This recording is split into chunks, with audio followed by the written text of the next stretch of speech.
Hello everyone, my name is Muhammad Kashif and today I will show you how you can create RESTful web services by using the most amazing, the most popular Java Spring framework. There are many different ways to create Spring Boot project, but I will use Spring Initializer.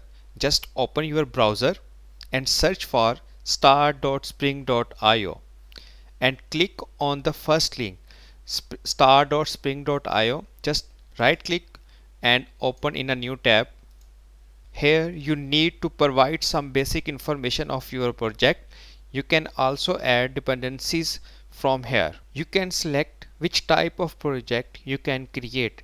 Either it's a Maven project or it's a Gradle project. You can also select which language you want to use in this project.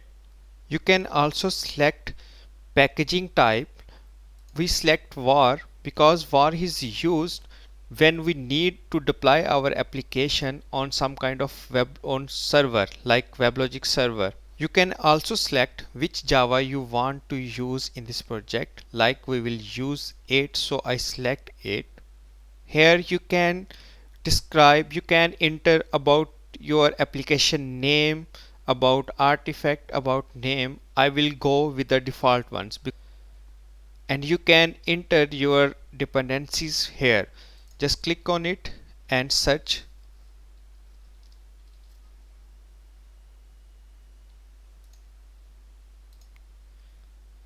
You can add as many dependencies as you want or as you need.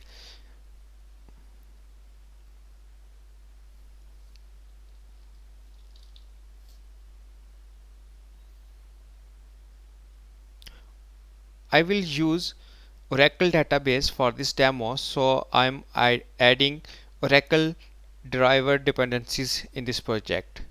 You can select according to your project or according to your requirement.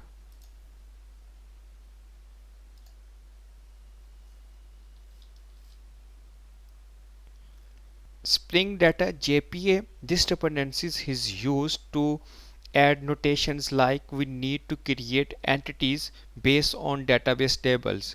We need to create repositories based on that entities. We also need to create services. We also need to create controller.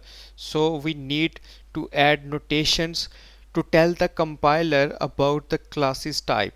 So we need JPA to add different kind of notations that we will use in our project. So by providing all the informations and adding dependencies, we can generate project by clicking on generate. You can also share the same project. After downloading, just unzip the project. Now I will use the IntelliJ tool to further working on this project.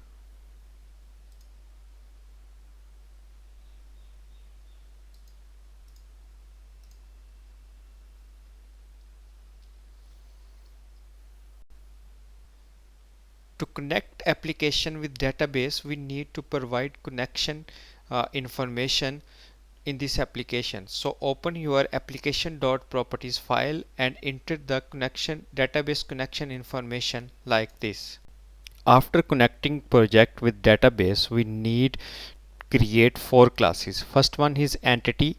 Entity is used to map database table attributes in our project. Second one is repository. It's an interface.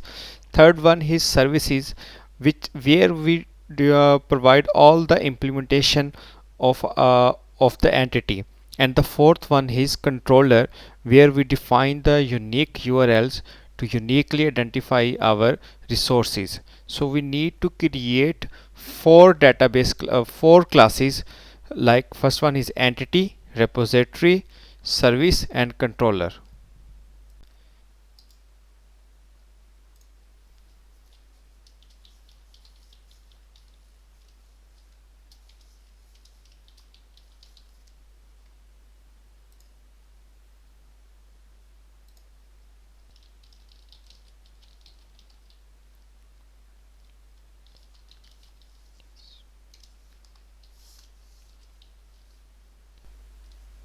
So here I am creating a demo table which we will use in our project.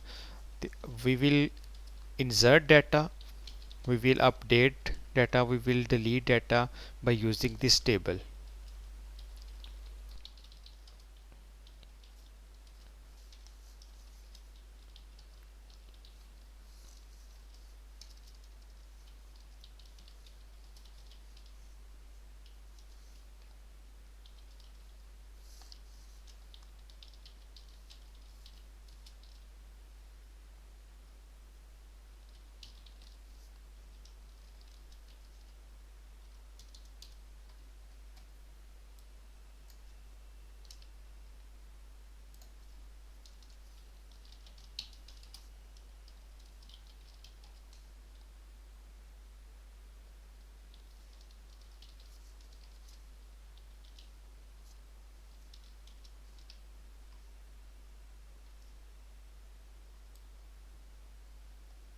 Now I am creating an entity based on that table.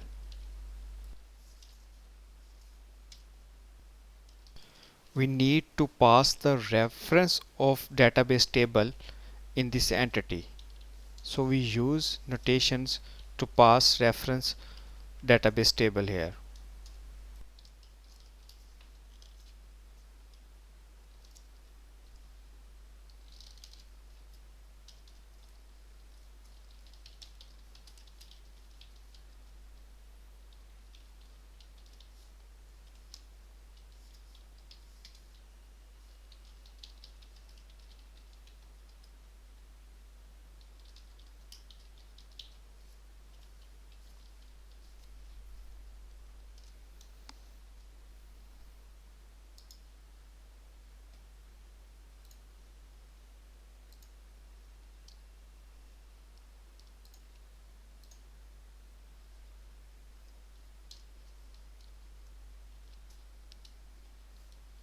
We also need to map of each attribute in this entity with database table columns. So we map uh, every attribute of this entity with our database table columns.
Now I am creating different packages to store different type of classes in different packages. So in this way we can manage our application in more proper way.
First, we create a method to find all the employees.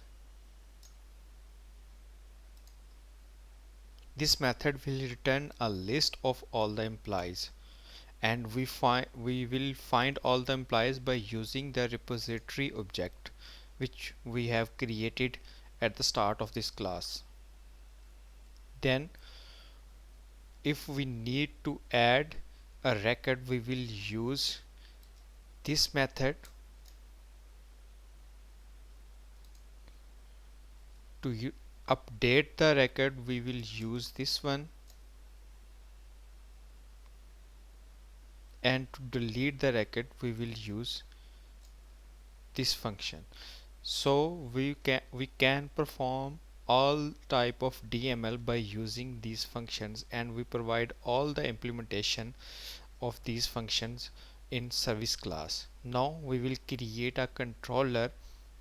The controller is used to provide the specific URLs of each and every service.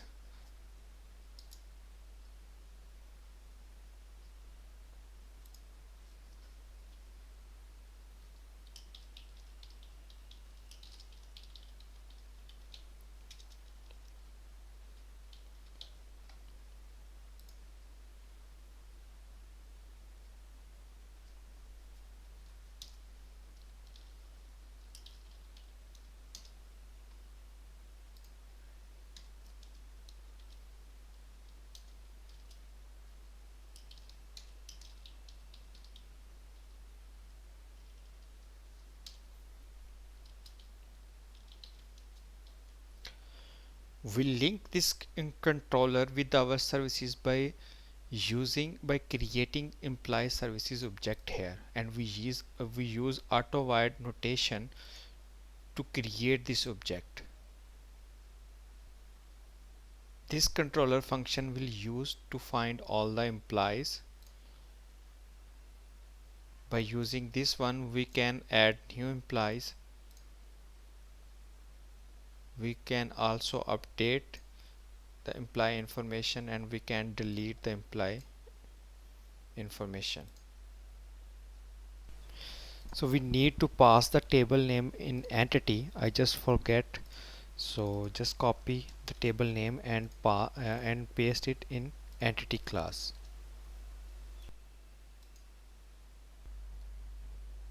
Just run the server and deploy our application on the server. Here is the log window where we can see the server information. So here we application is deployed on and ready to use, and this is the port where application will receive our request. So I am using Postman to test our RESTful services. It's free and very easy to install. You can easily install in your systems to test your RESTful services.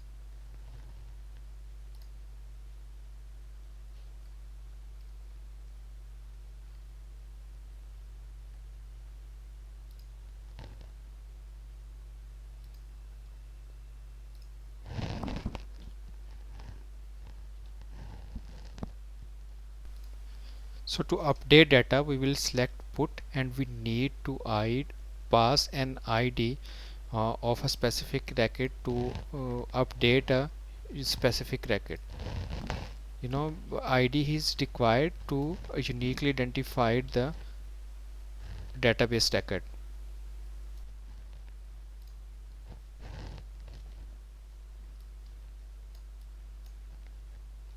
So we select the request type delete to delete a record, and also we need to pass the ID Again, we to uniquely identify the record, so we need an ID.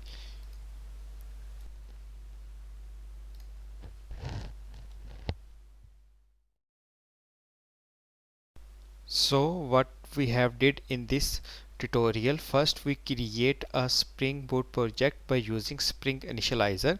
Second, we connect our Spring Boot application with the database by providing database connection information in application.properties file.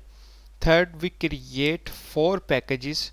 Packages is to just manage our application in most in a better way.